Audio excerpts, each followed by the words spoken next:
Hello everyone, my name is Ileana Birmingham and I did my presentation on 19th century education. So the purpose of education in the 19th century was mostly to spread education throughout the United States. During westward expansion, this made it so that it was a lot harder to implement education in the West. So some common types of schools were town schools, charity, and dame schools. And then this is also when common schools were introduced.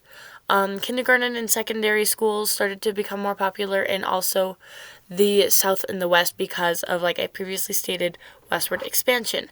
Another purpose of education was to Americanize the immigrant children. Basically, they wanted to assimilate them into the American culture, and yeah. So, education for children.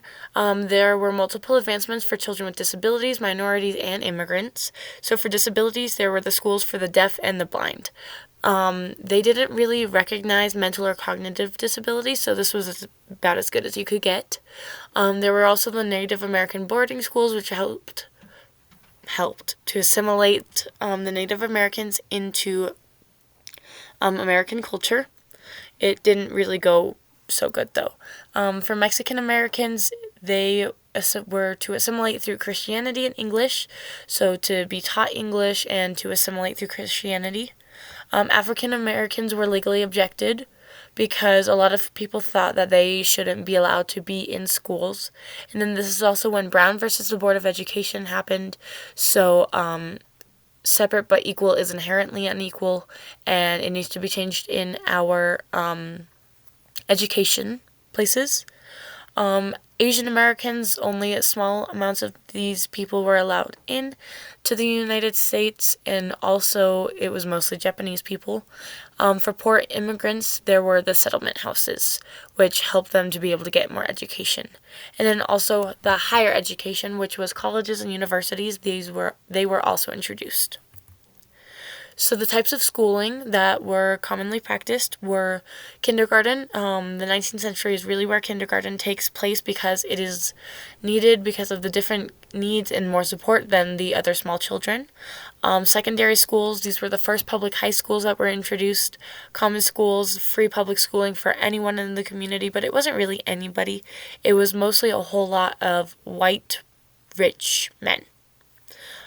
In the South, it was only the rich were able to go to school, and then in the West, it wasn't commonly practiced because of westward expansion.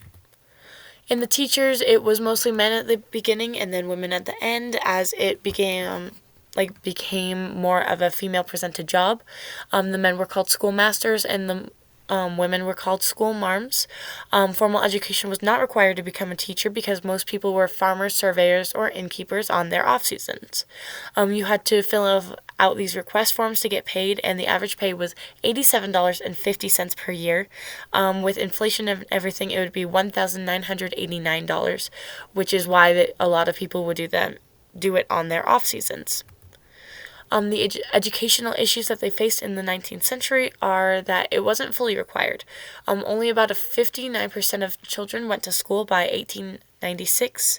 Also, children were more likely to get sick because they couldn't really get medicine, and they didn't have readily available doctors. And then also the Civil War. The Civil War was happening, so that was really affecting a lot of people's abilities to go to school because they had to help their mothers with the houses. Two influential teachers are Elizabeth Robinson Abbott. She was a pioneer in teaching education. She was one of the earliest kindergarten teachers because it was newly started. And then also Horace Mann. He believed that education should be free and heavily reliant on good teachers. And so that is my presentation on the 19th century education. Thank you.